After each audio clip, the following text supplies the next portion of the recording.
Salut tout le monde, bienvenue à Loin de sans foot, à la conclusion d'une semaine hallucinante, à la veille d'une fin de semaine fort intéressante. Bref, c'est pas les sujets qui vont manquer aujourd'hui. Olivier Brett avec vous comme à l'habitude en compagnie de Jean Gounel et Sidney Faux. Les gars, comment ça va? Ça va bien, merci. Bonne semaine, effectivement.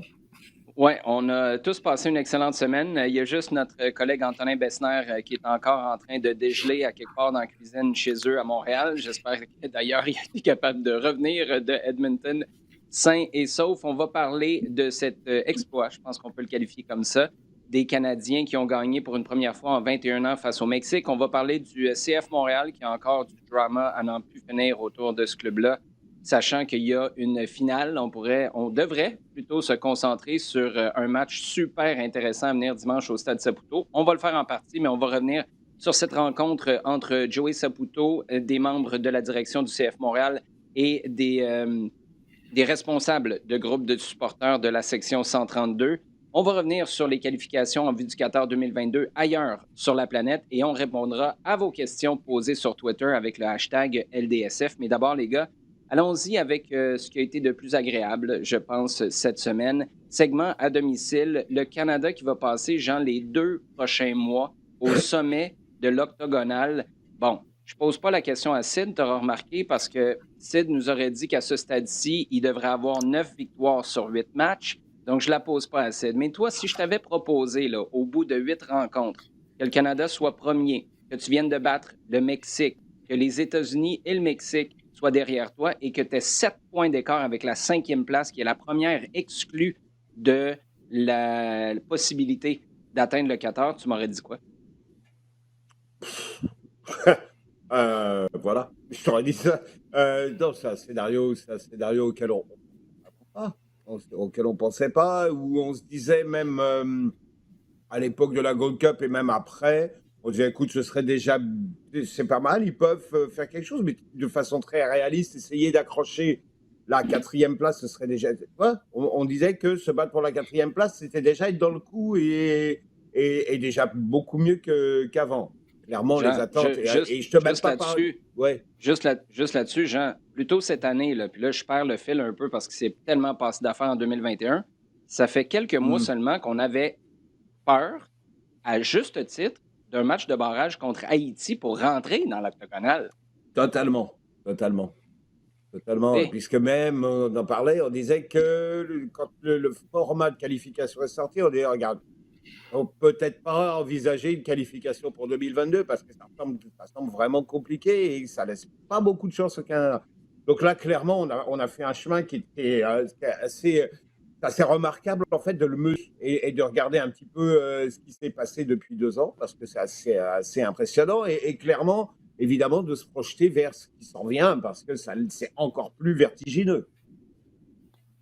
tu parles de quoi? D'un déplacement au Honduras, au Panama, au Costa Rica ou Ça, un match ça commence là.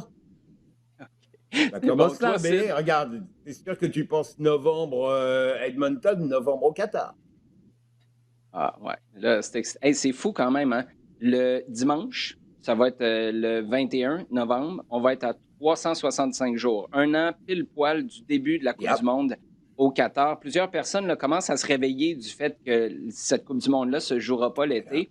Ça commence le 21, ça va finir à une semaine de Noël. Ça va finir avec une grande finale au Qatar le 18 novembre, le 18 décembre. Avant de commencer à parler du Qatar, Sid, toi, de la dernière semaine, parce que depuis qu'on s'est parlé ici, à Loin de s'en foot, il n'y a pas eu juste un match, il y en a eu deux. Il y a eu celui contre le Costa Rica. On a parlé des conditions, du terrain, des choix de John Herdman, la performance des adversaires, celle du Canada. Euh, Tu retiens quoi? La chose qui te reste en tête dans tout ça, c'est quoi? Oh, est-ce qu'il y a un élément qui Tu n'as retient pas le mon droit de attention? répondre Sam Adekugbe. Peut-être effectivement la célébration de Sam Adekugbe, mais c'est le fait que j'ai tiqué quand tu as dit exploit. Et je crois que ça en dit long sur ce que je Mhm. pense aujourd'hui de cette équipe Mhm. nationale où je trouve que c'est un exploit qu'il n'y en ait pas un finalement et que très rapidement, moi, le sentiment qui m'a rempli était celui que je serais déçu s'il passe pas le premier tour de la Coupe du Monde. Donc, pour moi, voilà. Donc, je suis là en train de me projeter dans les huitièmes. Et Est-ce qu'il y a un point de bascule, Sid? Parce que c'est super intéressant ce que tu dis là. Tu sais, euh, pour moi, je disais à l'approche de ce match-là contre le Mexique que j'étais plus confiant de les voir accrocher les 3 points dans les conditions, puis surtout après la défaite du Mexique face aux États-Unis. Je pense que la seule bonne nouvelle qu'il y a eu après ce match-là pour les Mexicains à Cincinnati, une défaite de 2-0, c'était de ne pas rentrer à la maison et avoir tout le blast médiatique qui allait venir avec, c'était de venir au Canada. Mais pour toi, là, sachant que ce n'est pas un exploit, tu sais quoi? Je n'ai pas vraiment de contre-argument à ça. Je comprends exactement ce que tu veux Mhm. dire, mais y a-t-il un point de bascule où c'est-tu la température qui a fait ça? Est-ce que c'est les performances constantes du Canada? Est-ce que c'est celles en demi-teinte du Mexique? Y a-tu un moment où tu t'es dit, non, non, à partir de maintenant, je suis en droit de me pointer à loin de 100 foot puis demander 3 points à tous les matchs, puis je suis 100% légitime dans cette demande-là? c'est très intéressant parce que il y a le début de la campagne qui est un partout un peu poussif contre le Ah ouais? Honduras. Honduras? Tu regardes les États-Unis quand même droit dans les yeux avec un partout aussi, Mhm, où tu te dis, ben, il y a pas grand-chose qui sépare les équipes. Tu attendais un peu ce match contre Salvador pour savoir de quel bois il se chauffe. Euh, le point de bascule, il vient à la fois de ce que propose l'équipe canadienne, mais aussi, mhm, parce qu'il faut le reconnaître, de ce que proposent les autres équipes. Et que tout à fait. rapidement, on s'est rendu compte, au bout de 4-5 matchs, que le niveau global de l'octogonal est plutôt médiocre. Et que le coup à jouer pour le Canada, il est vraiment présent. Donc, on a une équipe qui, oui, qui est homogène. Ça, c'est quelque chose dont tu parles très souvent, et à juste titre, sur cette profondeur, cette homogénéité, Mhm. cette flexibilité tactique qu'incarne bien John Herdman. Euh, et tu regardes les adversaires, puis tu vois que tout le monde, pour des raisons très différentes, sont beaucoup moins dominants. Donc, la fenêtre d'opportunité du Canada, je ne sais pas à quel moment on en prend véritablement conscience. Peut-être le fait que le un partout à l'Azteca, peut-être, Mhm. c'est peut-être Mhm. peut-être Mhm. un point de bascule qu'on pourrait avoir. Mais ce point de bascule-là, il pourrait même être à celui de la Gold Cup, où sans tellement de joueurs, ils ont répondu aux attentes en arrivant au dernier carré. Donc, j'aurais du mal à le pointer. Mais ils ont répété souvent des résultats favorables. C'est pas rien, ils sont invaincus après 8 matchs. C'est tout de même très remarquable Ah d'être ouais. invaincu, tout en sachant à quel point c'est difficile les matchs à l'extérieur du côté de la CONCACAF. Et ça fait en sorte que tout d'un coup, tu regardes, on parlera aussi des autres zones, des Mhm. autres confédérations, mais tu regardes les atouts du Canada. Et effectivement, moi, je pense que c'est une équipe qui, enfin, c'est pas une vraie nouvelle, là, comme ce que j'annonce aujourd'hui, mais qui, selon la nature du tirage au sort, peut même genre, se retrouver facilement, ou du moins peut facilement espérer de se retrouver au second tour. Et c'est ça qui est intéressant par rapport à cette équipe-là. Et je ne sais pas véritablement quand est-ce que ça a commencé, mais c'est sûr qu'on sent un momentum dans ce sens-là. Là, juste pour être certain, parce que c'est la loi de Murphy, on a eu un petit glitch au moment où tu disais, tu nous confirmes que pour toi, là, il n'y a pas photo, c'est certain que cette équipe-là se qualifie pour le Qatar dans ta tête. Ah, c'est certain. Non, non, Parfait. mais ouais, Je voulais juste que tu pour moi, sois on the record. non, non, non, non, Ouais, non, Oli, c'est certain. Comme je suis très conscient, il y a 4 parfait. matchs sur 6 à l'extérieur. Il y a des points très compliqués. Ce qui a fait le fait qu'ils ont réussi à maintenir ce fameux 2-1 et cet arrêt sur la ligne de Borjan à 94e minute change tout. Oui, j'aurais peut-être pas le même discours dans des points partagés, mais aujourd'hui, la distance qui est mise par rapport au Costa Rica, cinquième, fait en sorte, et puis on l'a vu comme ils ont démonté le Mhm. Panama, qui est aujourd'hui la menace pour la quatrième place.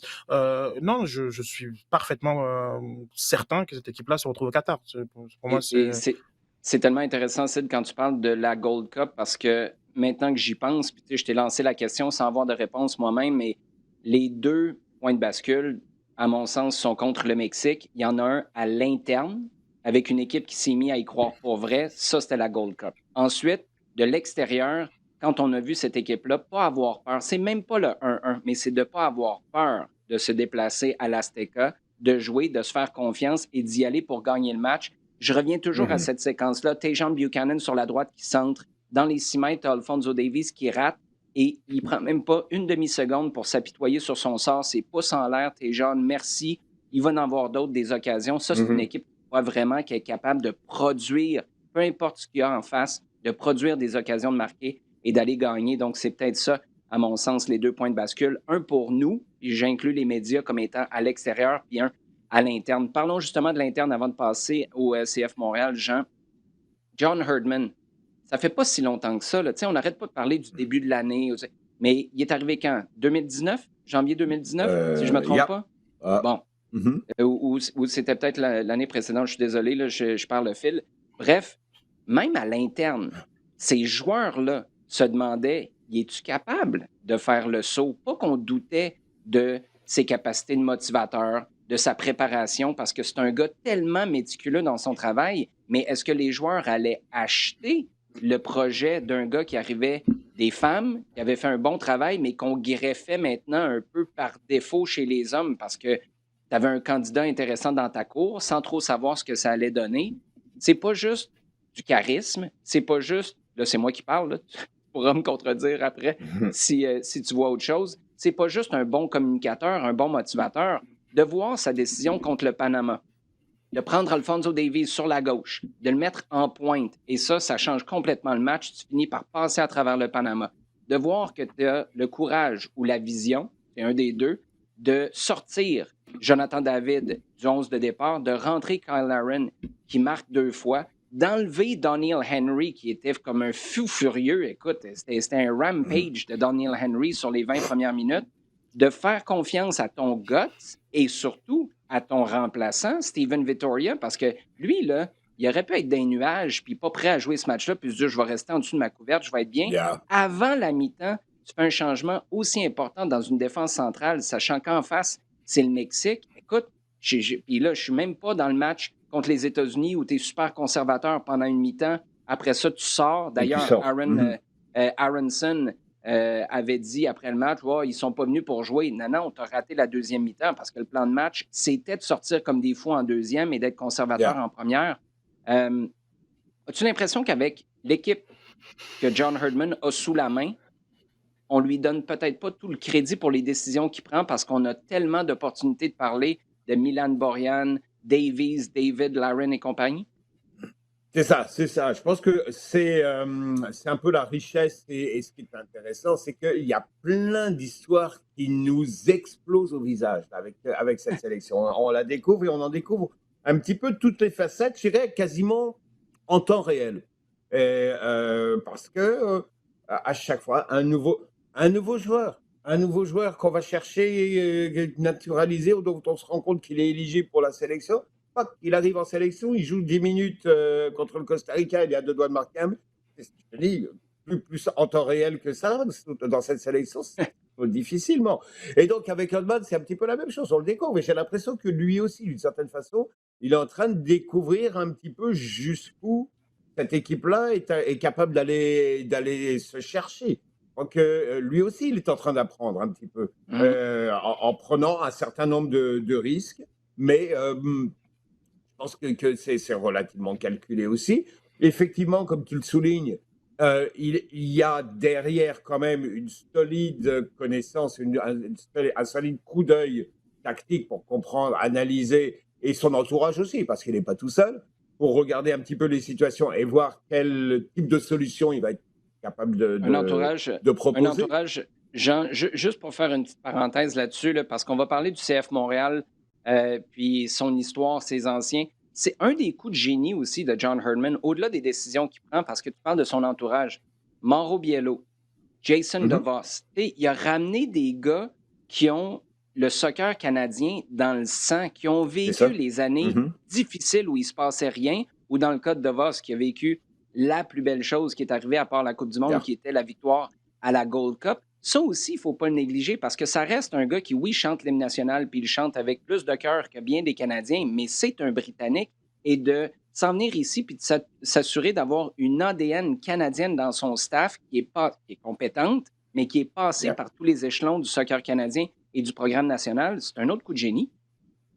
Oui, oui, oui, complètement. Parce que c'est vraiment aller, oui, aller reconnaître un petit peu toutes les composantes de la sélection. Et ça, des fois, je remonte un peu plus en arrière là, mais que ça a parfois été un problème. Ça a été parfois même Mhm. source de friction. Donc c'est bien d'avoir reconnu ça. C'est sûr que maintenant, ça fait quand même un certain temps qu'il est au pays et qu'il connaît un petit peu le fonctionnement Tout à fait. avec la fédération. C'est vrai aussi, et ça, faut le dire, je pense qu'il y avait un questionnement parce qu'on est encore dans ce milieu-là, dans le football, où, venant d'une sélection nationale féminine, il y avait encore des gens qui disaient ouais, mais est-ce que c'est la même chose? Est-ce qu'on peut transposer Mhm. ça? Je crois qu'il faut dire qu'il y a encore ce mode de pensée-là qui peut exister et qui a permis ou enfin, qui a laissé planer certains doutes dans certaines têtes et qu'il fallait un petit peu confirmer. Dire, regardez, regarde, voilà, c'est comme ça, il sait exactement ce qu'il a en main, il connaît son métier, les diplômes, ils sont pareils. Je pense qu'il y avait toute cette découverte-là, ou en tout cas cette façon de redécouvrir la sélection à travers le prisme John Herdman, qui est vraiment Mhm. important. Ouais, à travers le prisme John Herdman, ça ferait un bon T-shirt, ça. Il y a quelque chose à faire avec ça. Yeah, right. Sid, toi, tu es le maître de la guenille des T-shirts puis du apparel. Il y a quelque chose, il y a quelque chose à faire avec ça. Jean, tu voulais ajouter quelque chose? Ouais, parce que Steve parle de la Coupe du Monde et puis de comment le Canada va se retrouver en quart de finale, c'est bien. Mais alors, moi je dis, les gars. Attends, j'ai Non, dit Non, huitième. non, tu l'as dit, Sid, moi aussi, je l'ai entendu. Oui, attends. Moi, juste un truc, parce que ça me fait marrer, c'est que si je qualifie là, effectivement, et tu dis que ça devrait arriver, et on va entrer dans le club des émissions et des pays où ça va catcher pendant 6 mois sur la liste. La liste de 23, les gars. C'est vrai. La liste des 23 Ouais. Oh qui yes, la fait liste des toujours beaucoup, 23. beaucoup de bruit ailleurs. Ouais. Ah, Hey boy, je pense que là, les bah, gars. tiens. c'est un Vas-y, crédit Sid. aussi à donner à John Herdman, puisque dans un groupe aussi homogène, où finalement beaucoup de ces décisions peuvent être très questionnables, car à chaque fois, pour beaucoup de postes, on a un joueur de niveau équivalent qui se retrouve sur le banc. Je trouve que pour l'instant, il fait un très bon travail de ralliement et d'unanimité derrière ses choix tactiques, et ça, c'est à mettre à son crédit. Mais je pense que bientôt, parce que c'est aussi la conséquence d'une culture foot, il va basculer dans un questionnement permanent de tout ce qu'il fait, de tous ses choix, parce que c'est comme ça, on va commencer à avoir des chouchous, des fan clubs de joueurs, Ah, et bien sûr. c'est la normalité comme de toutes les nations qui ont des groupes homogènes. Puis c'est le cas. Donc, puis juste pour On the Record, c'était en mars 2018 qu'il a fait son Oui, arrivée dans oui. dans Merci. le programme national. Exact. Merci. Merci d'avoir fait la recherche. Bon, là, on a eu du fun. C'est agréable. À cette heure, on va basculer vers le CF Montréal. Parce que on se demandait la semaine passée si c'était une belle opportunité. Cette finale de championnat canadien, dimanche après-midi, entre le CF Montréal et de tous les clubs canadiens que tu aimerais affronter dans une finale, le Toronto FC, à domicile, pour conclure une saison. Les deux équipes sont éliminées des séries éliminatoires. Tu viens de vivre des moments extraordinaires en sélection. Il y avait des joueurs de chacun des deux clubs dans cette sélection-là. C'est le dernier match de l'année. Et là, on se demandait si la section 132 pouvait être réouverte. Les Ultras et les autres groupes de supporters qui étaient dans cette section 132, est-ce qu'ils pouvaient être réadmis pour ce match-là et possiblement pour la suite? On n'est pas dans nos sujets chauds, mais puisque le fan des Phillies de Montréal nous posait la question, qu'est-ce que vous avez pensé de l'entretien de Joey Saputo avec les Ultras, des représentants de groupes de supporters? Parce que je sais qu'on est à cheval là-dessus, là, Yeah. puis c'est vrai que c'est important de parler Mhm. de plus d'un groupe de supporters dans cette section-là. Dans la catégorie casser quelque chose qui va bien, moi, j'ai l'impression que depuis 2 semaines, on avait, par un mille de campagne, l'ambiance la plus saine. Je ne peux pas dire que c'était très positif, là, parce que parler de très positif, surtout sur les médias sociaux en ce qui concerne le 11 montréalais. On n'y touche pas souvent, mais c'était le plus sain qu'on a vécu en 2021. Là, on y va d'une rencontre lundi dernier avec des représentants du club, des représentants des groupes de supporters. Et au final, ce qui sort, ce qui est sorti du côté des supporters, parce qu'il n'y a pas de communication de la part du club avant que la communication se fasse par l'association, c'est que c'est une fin de non-recevoir. C'est comme ça que c'est perçu, puis j'ai hâte de t'entendre, Sid, là-dessus. C'est comme une fin de non-recevoir. On ne reviendra pas sur le rebrand, on ne reviendra pas sur le nom. Puis si ça vous tente de venir, c'est parfait, mais habituez-vous. Puis comptez-vous chanceux d'être là. C'est comme ça que c'est présenté. Le club est revenu par la suite pour apporter des rectifications importantes.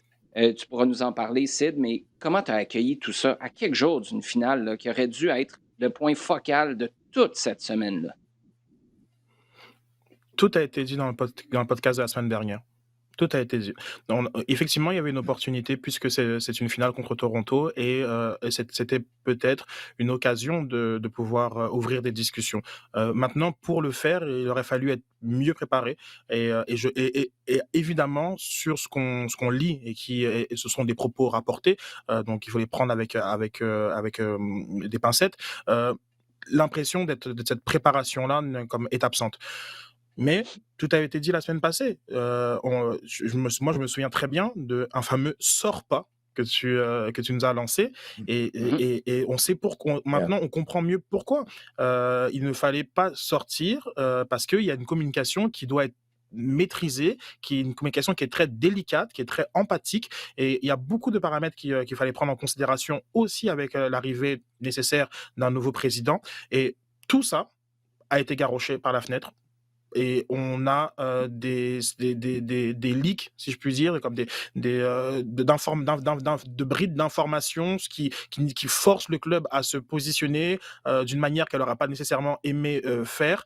Et on a ce sentiment de gâchis qui fait quasiment partie de l'ADN du club avec d'autres éléments. Mais c'est aussi souvent cette capacité d'auto-sabotage qui est assez hallucinante ma foi et chaque fois qu'il se passe rien, il se passera quelque chose et ça c'est un peu malheureux parce que il y avait aucune raison si on n'était pas prêt à avoir une discussion de fond de ouvrir les débats avant cette finale contre Toronto qui selon tous les indicateurs qu'on perçoit, nous, de l'extérieur, allait bien. On a une base partisane qui est prête pour cette finale, qui avait acheté massivement des billets, qui en parlait positivement, qui sont aussi sur une espèce d'euphorie liée à l'équipe canadienne et qui avait envie de ce match de dimanche. Au départ de Kevin Gilmour aussi, c'est au départ de Kevin Gilmour, parce que ça t'avait acheté du temps. C'est, à tort ou à raison, ça t'avait acheté du temps. Et c'est pour ça que je partage ton opinion. Si tu n'étais pas pour avoir une vraie discussion, parce que là, on a l'impression qu'on parle de l'ouverture ou non de la section 132. Ça n'a pas rapport. Ça, c'est le résultat. La vraie discussion, c'est sur le rebrand. Puis à partir du moment... Et là, moi, ce que je comprends pas, c'est que, tu sais, je vous disais que si mettre Kevin Gilmour dehors, puis je me souviens là, de communiquer des supporters qui disaient, en gros, je paraphrase, là, c'est Kevin Gilmour le responsable de tout ça. Ben là, imagine les Ultras qui débarquent dans ce meeting-là puis qui se disent enfin, là, on va revenir à ceux qui étaient là dans le temps quand c'était notre impact, puis tu as le même message. Hey, tu as dû prendre une claque en pleine face, tu penses, au bout de 5 minutes. Puis moi, je ne suis même pas en train de critiquer la décision du club. C'est juste que si ça va être ça ta position, et ce que j'entends, là, c'est qu'il y a quand même une différence marquée depuis le départ de Kevin Gilmour, puis une volonté de mettre de l'avant son histoire davantage. Regardez les images qui sont publiées là, de championnat canadien. On est loin du logo qui est effacé par Photoshop sur la poitrine de Thierry Henry, celle de Louis Binks, la photo de Mathieu Choignard qui est croppée pour qu'on n'ait pas l'ancien logo. On est loin de ça là, depuis le départ de Kevin Gilmour. Est-ce que c'est une coïncidence? Je ne le sais pas, mais à l'interne, moi, ce que j'entends de plusieurs personnes, c'est qu'il y a une volonté d'ouvrir sur ce qu'on était avant puis de ne pas faire semblant que le rebrand a effacé tout ça. Ceci dit, si tu sors puis tu n'es pas convaincu que tu as quelque chose à offrir aux supporters et que tu ne sais pas exactement comment ils vont réagir, fais pas ce meeting-là. Là, est où la presse? Il n'y a personne qui s'attendait à ce que tu ouvres. Je pense que tout le monde voyait peut-être une opportunité, mais déjà, Tu as parlé de communication, Sid. Moi, il y a une chose. Tu avais, puis là, de mémoire, Sid, tu pourras m'aider là-dessus. Il y avait Joey Saputo qui était là, Olivier Renard. Tu avais le responsable des finances. Tu avais des responsables des ventes de billets, puis un responsable des opérations du stade. Comment ça passe pas par la tête d'avoir quelqu'un des coms à ce meeting-là? Tu t'attends pas à ce que ça puisse partir en vrille? Tu n'as pas préparé un plan de match de communication sur ce que tu as à dire, comment tu vas le dire, qu'est-ce qu'on ne dit pas, comment on le dit. Puis après, sachant que dans le meeting, là, les gars, quand tu vois la réaction des Ultras, à tort ou à raison, on est dans la gestion de communication en ce moment. Sachant que les Ultras sont sortis comme ils l'ont fait. À leur sortie du stade Saputo, ou je ne sais pas si ça s'est fait sur Zoom, ce meeting-là, ça devait se sentir que ça ne s'était pas bien passé. C'est quoi la stratégie? Parce que même si on s'attend à ce que ce soit dans l'intimité de ce groupe-là et qu'on ne sorte pas puis qu'on demande aux gens de ne pas parler, parce que c'est une des choses qui a été dite dans le communiqué du CF Montréal, on est déçu que ça sorte publiquement. Mais dans quel univers on pensait qu'on allait rencontrer ces supporters-là, leur dire ce qu'on avait à leur dire, puis que ça ne sortirait pas? Je veux dire, allô? À quelle heure? Dans quel univers parallèle? Tu m'aurais parlé du 1642? L'ADN de c'est pas un jugement de valeur positif-négatif, c'est l'ADN des groupes de supporters qui est différent. Peut-être que le 1642 aurait pu être déçu qu'il sorte. Mais les Ultras, ils sont blessés, ils sont fâchés, ils sont pas écoutés, puis ils sont intransigeants. Si toi, tu arrives avec une position qui est intransigeante aussi, même si de ce que je comprends, là, il y a des compromis qui sont sur la table en ce moment. Mais c'est quoi ces compromis-là? Pourquoi on ne les connaît pas? Pourquoi ça n'a pas été mis de l'avant avant que les supporters sortent sur les médias sociaux? Il n'y a pas de stratégie, puis je pense que le fait qu'il n'y ait personne, des communications dans ce meeting-là, alors qu'il y a des vendeurs de billets, c'est pas un manque de respect à ces personnes-là, c'est toutes des pièces importantes. Mais je reviens, je vous en ai parlé, puis je finis mon rant là-dessus. Je vous ai déjà parlé de VP aux communications, que ce soit de promouvoir à l'interne ou d'aller en chercher un à l'externe. On n'a pas compris que les communications, la manière de communiquer, puis c'est pas là, d'écrire des posts ou d'écrire des communiqués, c'est comment on se parle, comment on écoute, comment on positionne notre message. Tant que ce ne sera pas une priorité pour l'organisation dans son ensemble. Puis je pense que cette semaine, ce qu'on vient de comprendre, c'est que ce n'était pas juste Kevin Gilmore qui avait de la difficulté là-dedans au cours de la dernière année, c'est le club dans son ensemble depuis toujours. Tant que ça, ce ne sera pas mis sur un piédestal, on n'ira pas. Puis je pense qu'on a besoin d'une intervention au CF Montréal. On a besoin de quelqu'un qui vient et qui dit « Hey les gars, time out, là. Vous avez besoin d'aide.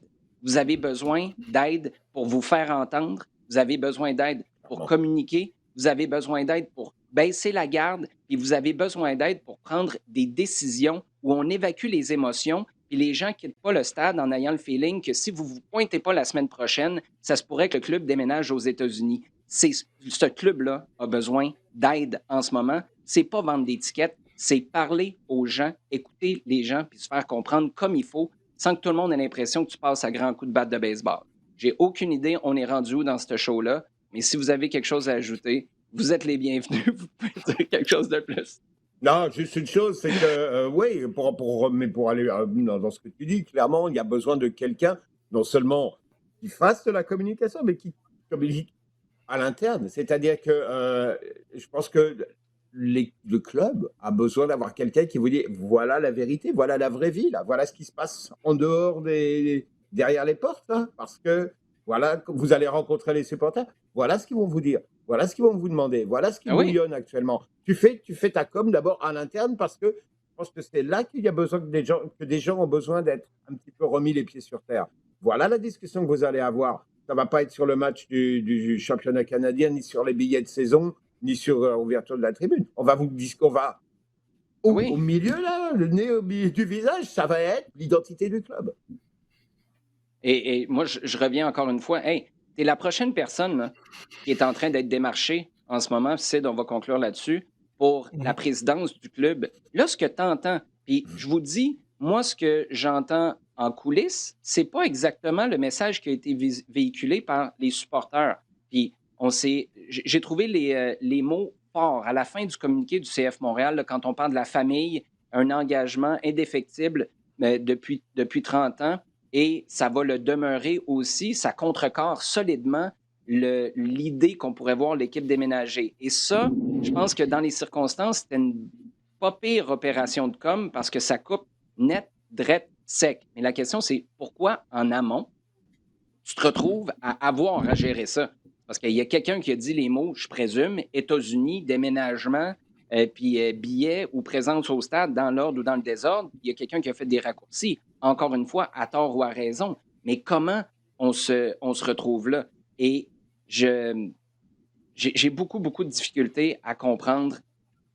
Tu te retrouves à 5 jours de la finale du championnat canadien.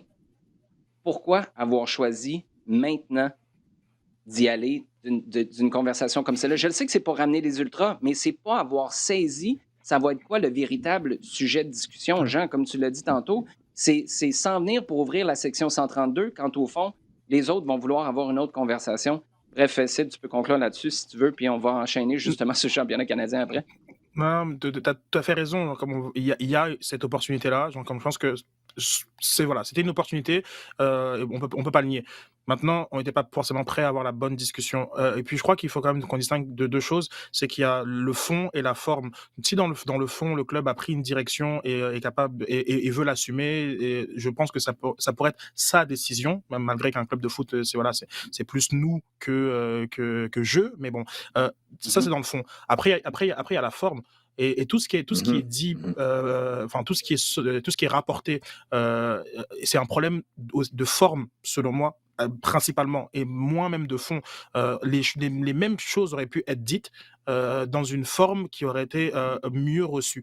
Et on peut aussi communiquer sur comprenez les difficultés que le club a, et voici les situations Oui. dans lesquelles on est, et donc par rapport à ça, nous avons pris ce type de décision là, nous espérons que vous allez les comprendre, etc., etc. Et on peut rester avoir le même fond mais une forme extrêmement différente. Et là où le club effectivement a besoin d'aide, c'est sur ces deux niveaux.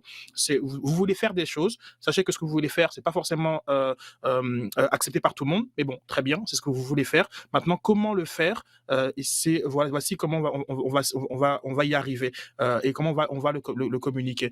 Et c'est là où je crois qu'il y a un énorme défi, parce que là, au moins, il y a un positionnement qui est assez évident, et comme tu le dis en parlant du communiqué, il y a un positionnement qui est évident, que moi, je trouvais qu'il manquait déjà de la semaine passée, qui manque aujourd'hui en novembre, donc c'est assez inquiétant, mais bon, bref, c'est le choix qu'ils ont fait dans une communication minimale.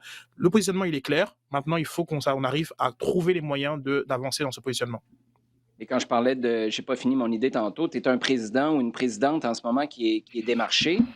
Tu regardes ça, tu dis, oh boy, là, parce que ce qui est communiqué, là, c'est qu'on ne reviendra pas sur le rebrand. Ça, c'est ce qui sort publiquement. Encore une fois, à tort ou à raison, mais tu la contrôles pas, ta com.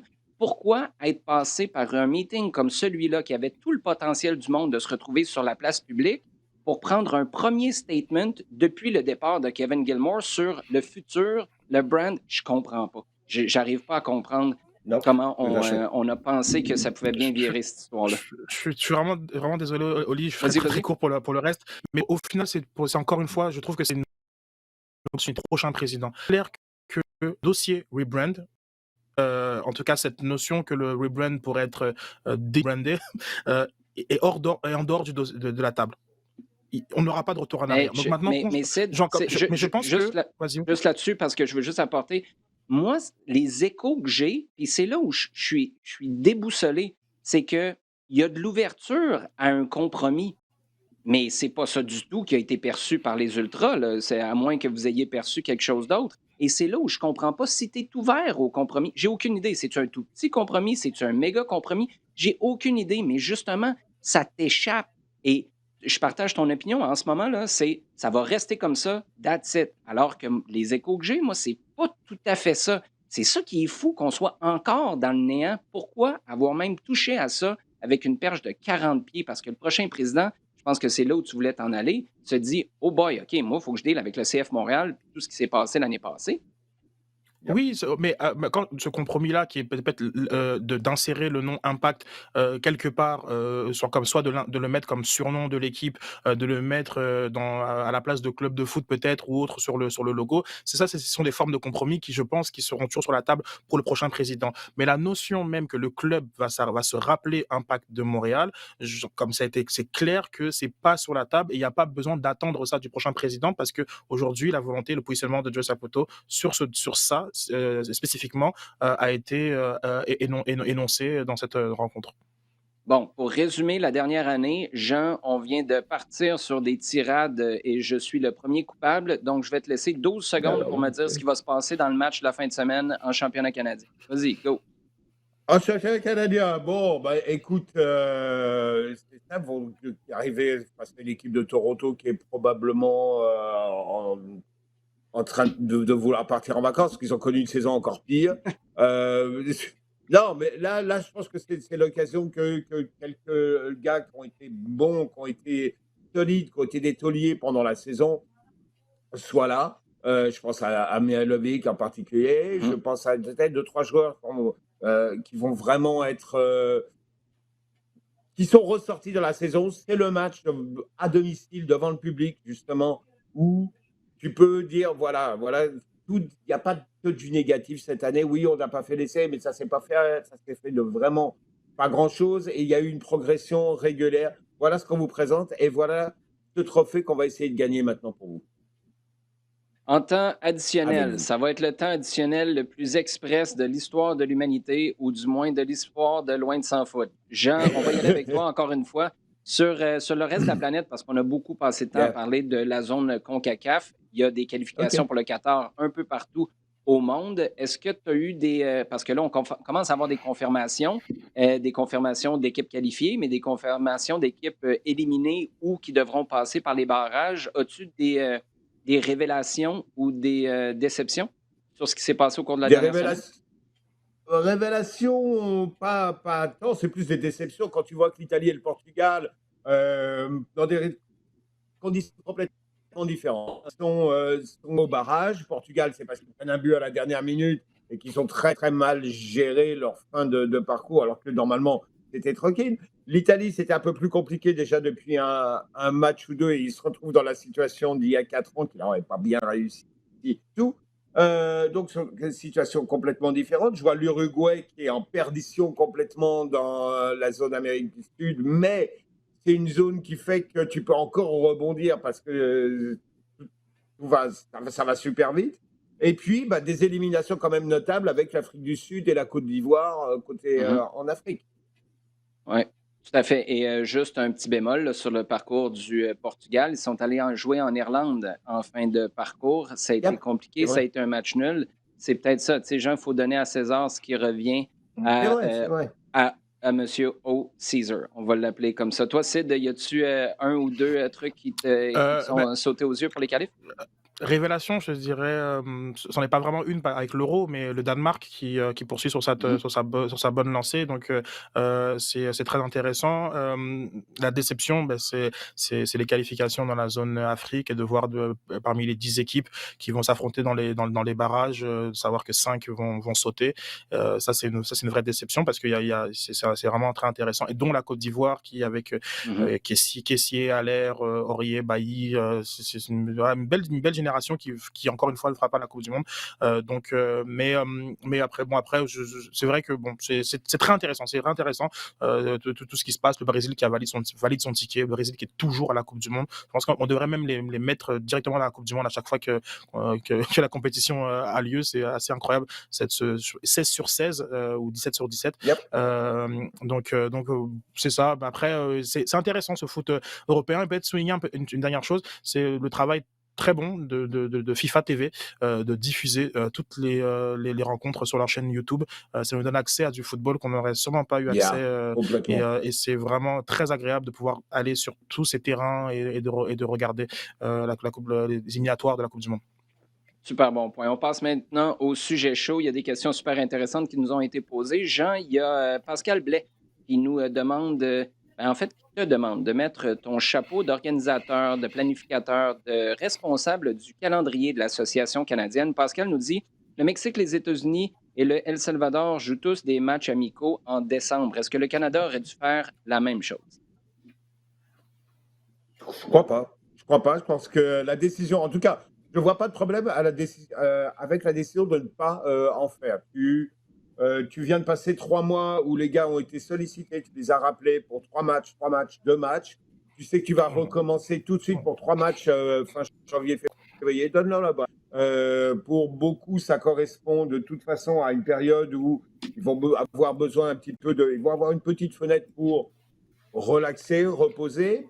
Certains sont, eux, entre 2 saisons, qui est encore un petit peu différent parce que là, tu es au niveau un petit peu de ton contractuel, etc. Donc, je pense qu'au contraire, c'est plutôt un moment de dire faites le vide par rapport à la sélection parce que ça va revenir. Et si ça revient et que ça revient comme on l'espère, c'est pour toute l'année. Donc, non, prenez ce break-là. On se revoit en janvier. Et ne serait-ce que pour le nuage sur lequel tu restes jusqu'à la fin janvier, tu sais, même si tu fais tourner ton Aussi. effectif, c'est un match amical, tout le monde, d'un point de vue strictement sportif, comprendrait que tu fasses match nul ou que tu perdes. Mais Mais ça change cette je énergie-là. Là, pense. John Herdman retrouve ses troupes à la fin du mois de janvier, puis tu retrouves tout de suite cette fébrilité que tu as vécue à la fin du match à Edmonton contre le Yeah. Mexique. Donc, je partage ton opinion, Jean, puis à voir Sid se donner un torticolis en Ah, hochant de la tête. 100%. Bon, c'est ça. 100% d'accord avec Jean. Louis-Alexandre Boulian, maintenant, nous garde dans le giron de l'équipe nationale canadienne, Sid, et nous demande est-ce qu'on devrait s'inquiéter, avec le succès du Canada, de voir John Herdman courtisé par des projets de l'autre côté de l'Atlantique? Je vais enlever le de l'autre côté de l'Atlantique parce que je comprends, c'est un Européen, mais n'importe où sur la planète. Parce que John Herdman, il a coaché en Nouvelle-Zélande. C'est le genre de profil là, qui pourrait être courtisé en Afrique, par exemple, en Asie. Puis je pense pas que c'est le genre de gars qui aurait peur de ce type de projet-là. À court terme, est-ce que c'est quelque chose qui te préoccupe? Non, puisque le défi sportif est emballant et il aurait aucune raison sportive de partir, mais l'inquiétude doit être du côté de la fédération canadienne, s'assurer que son contrat soit verrouillé et que si c'est pas le cas, ben de lui offrir un contrat à la hauteur de ce qu'il est en train d'accomplir depuis son arrivée. Et je crois que on est dans Objectif 2026 avec une Gold Cup entre les deux et il y a 3 échéances sur lesquelles on veut l'amener et s'assurer que a été fait du côté de la fédération canadienne pour il n'ait pas à penser à autre chose que des demi-finales en 2026. Ben, exactement, c'est ce que j'allais dire. Parce que là, les gens sont.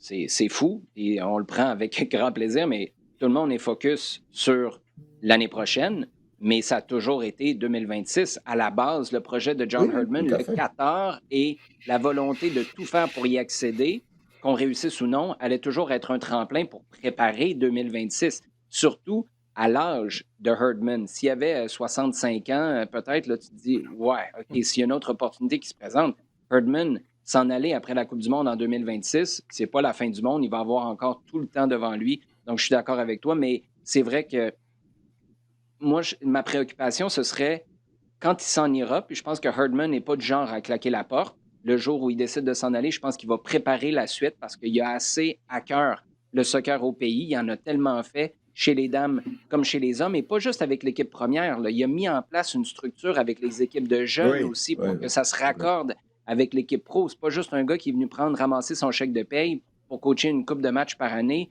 et après ça, rentrer à la maison. C'est pas ça du tout. Mais le prochain, ça va être qui? Et c'est là où ça va être important de savoir quand cette date-là arrive pour le Canada.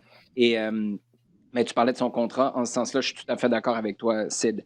Simon Limoges, maintenant, Jean nous demande pour le match contre les États-Unis qui va venir le 30 janvier, si je ne me trompe pas, le 27, on est au Honduras et le Canada revient au pays pour jouer face aux États-Unis le 30. Est-ce que le Canada va vivre sa nordicité au maximum et sortir les ballons orange pour jouer au BMO Field, par exemple? Il y a d'autres options qui pourraient être aussi disponibles. Si on décide de jouer sur du synthétique, il y a Hamilton qui a été avancé par quelques personnes. Ou est-ce qu'au contraire, Simon demande, ce sera à l'intérieur du côté du BC Place de Vancouver? Écoute, là, on parle d'abord, clairement, ça a été très bien, quand tu parlais de com, ça a été très bien géré, ces 2 matchs ces deux matchs à Edmonton à tout niveau, parce que clairement, ça a été même plus que, à mon avis, ils ont récolté beaucoup plus que ce qu'ils n'ont semé en allant avec cette idée-là, parce que tout le monde l'a repris et ça fait une montagne de neige. Mais clairement, pour les matchs janvier, c'est complètement différent. Et je vois mal aller du côté de Toronto ou de Hamilton pour des matchs au mois de janvier, hein. On parle d'une fenêtre qui va du 27 janvier au 2 février, si je ne me Mhm. trompe pas, ou quelque chose comme ça. Je dirais que je préférerais plutôt aller à Vancouver. Ben, moi, puis Sid, je ne sais pas si tu vas ajouter quelque chose là-dessus. L'adversaire est à prendre en considération. Tu as affronté le Costa Rica et le Mexique quand il faisait -2, -16. Pour moi, c'est pas la même game quand c'est les États-Unis qui débarquent. Un gars du Colorado, un gars du nord-est des États-Unis, là, oui, il va avoir froid, mais c'est pas un gars de Mm. Tulum ou Cancun, là. Ça change Non, complètement la c'est vrai. donne. L'adversaire que tu as en face, je ne sais pas ce que tu en penses, Sid. Mais oui, 100%, puisque les Mexicains se plaignaient déjà du froid du match contre les matchs face aux États-Unis. À Donc, Cincinnati. À Cincinnati. c'est à Cincinnati. Donc, c'est pas pareil. Une question à Jean, est-ce qu'on a le droit de jouer dans un dôme, enfin dans un stade couvert, dans les normes C'est FIFA? une- Il me semble que oui. Il me semble que oui. Bonne question. Par contre, Tu viens de faire Ouais, vas-y, Jean. tu viens de faire un match sur du synthétique. À mon avis, c'est encore plus Ouais, c'est. réglementé, Hey, je dirais, qu'un intérieur. si Gianni Infantino dit c'est correct de jouer dans ces conditions-là à Edmonton, mais ce serait scandaleux de jouer au BC Place, Gianni, il faut qu'il vienne passer un carnaval ou deux à Québec, là, puis on va y expliquer comment ça marche au Canada. On termine avec une question du staff, Sid, parce que je trouvais ça intéressant avec tes propos de la semaine passée ou la semaine d'avant, quand on parlait des honneurs individuels au CF Montréal, puis on disait, mais c'est quoi les critères? Parce que je vous avais dit, je pense que Orji Okonkwo, moi, son MVP, il y a 2 ans, je l'ai toujours en travers de la gorge. Je ne comprends pas sur quoi on s'est basé pour le choisir et surtout, qui était en charge de faire ça?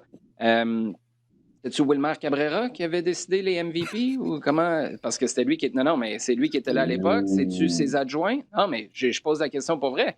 Qui a donné ça? Puis en plus, tu étais sur le bord de renégocier le contrat de Orji Okonkwo de mémoire ou de le ramener l'année. Bref, c'est comme la fois qu'on l'avait donné à Romero, ça, avant d'y donner un nouveau contrat. Penses-tu que l'agent de Romero n'a pas dit c'est votre MVP, let's go, donnez-y le pactole? Bref, comment tu accueilles la nouvelle que cette année, de mémoire, c'est pour la première fois, les supporters vont avoir, les membres plutôt, vont avoir l'occasion de voter pour ces honneurs individuels à la fin de l'année? C'est très bien, c'est une excellente décision. Puis c'est une très belle citation d'Olivier Renard. Et puis, je trouve qu'il faudrait beaucoup plus se donner la parole. Parce quand je parlais de fond et de forme, ben, il y en a un qui remplit les deux Les cases. deux. Et je trouve que c'est tellement brillant d'avoir d'abord présélectionné selon le staff, ce qui est aussi un indicateur de comment le staff technique a perçu la saison et les performances de leurs Ouais. joueurs. Et d'ensuite, voilà, de laisser cet honneur-là aux supporters dans une saison qui a été compliquée aussi pour eux. Ça, je trouve ça que c'est une très bonne initiative. Donc voilà, donc je pense j'ai peut-être un peu plus d'intérêt sur le fait qu'il y ait eu ces trios-là identifiés, parce que je pense que que Mihailovic du côté offensif est de toute façon MVP et que Camacho sera du côté défensif, mais de voir les joueurs comme Kyoto et comme Wanyama considérés, je trouve que c'est vraiment très significatif de ce que le staff lui évalue comme performance. Puis du côté défensif aussi Miller, et le troisième joueur défensif, j'ai un trou. J'oublie. Est-ce que c'est Mathieu Choignard qu'on a mis là-dedans? J'ai pas vu Mathieu Choignard, mais j'ai un trou sur le troisième joueur défensif, qui peut être Waterman d'ailleurs. C'est peut-être pour ça que j'ai pas pensé. Waterman, Miller, Di Camacho et Waterman, effectivement. C'est chiant Mais pour Joel effectivement, Waterman, ça. non, du tout. C'est plus Non, je le sais. fait que comme c'est son éclosion. Avance-là. Ah oui. C'est ça, non, je trouve ça vraiment fou. On repense vraiment à son premier match et les pénaltys qu'il cause, et le fait qu'il soit hors position, et de le voir aujourd'hui considéré comme le troisième joueur défensif de l'année, enfin troisième dans le trio des joueurs à voter. Non, c'est bien au contraire, c'est vraiment fou. À quel point c'est fou.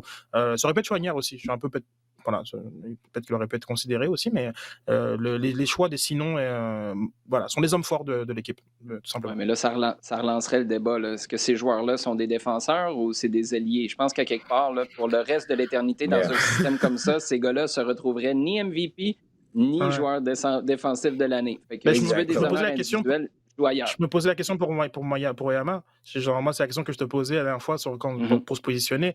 Est-ce que eux, ils le voient comme un joueur défensif? Apparemment, peut-être pas. Enfin, c'est pas très clair cette catégorie-là. C'est parce que c'est pas non plus les joueurs offensifs de l'autre côté.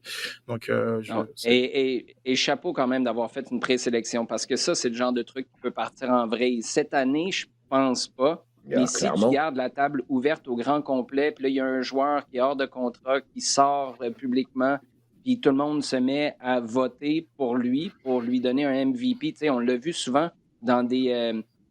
Puis c'est pas juste spécifique au soccer, là, mais quand tu veux choisir des joueurs pour aller au match des étoiles, par exemple, puis là, tu as tout un public, tout un marché qui se met derrière un gars en particulier pour Mhm. envoyer un gars champ gauche au match des étoiles. C'est le genre de truc que tu veux éviter. Puis je pense que tu as raison. C'est le moyen d'encadrer ce vote-là et aussi de témoigner son appréciation en tant que club au gars que tu as présélectionné. Parce que tu as beau pas être le dernier choisi, tu sais que tu étais dans la shortlist. Puis pour un gars comme Waterman, tu fais tellement bien de le dire, Sid, c'est une fleur. Peu importe ce qui se passe sur la fin de l'année, tu sais que 2021, pour toi, tu as fait un gros pas en avant, pas juste dans Bien. ta carrière à Montréal, mais dans ta carrière tout court, parce qu'au début de l'année, c'était encore un gars entre le niveau CPL et le niveau MLS. Les gars, toujours un grand plaisir. Tiens, vous surveillez quoi? Est-ce que vous surveillez le terrain, les médias sociaux, les sorties d'Olivier Renard, propriétaire au cours de la prochaine semaine? Là, il devrait avoir tout ça. Vous allez surveiller quoi en particulier, Jean? Non, moi j'attends le match quand même de dimanche pour un petit peu voir ce qui s'en vient là. Et puis, le championnat canadien quand même demeure quelque chose d'intéressant ici et Oui, hein? de très prisé ici, je veux dire.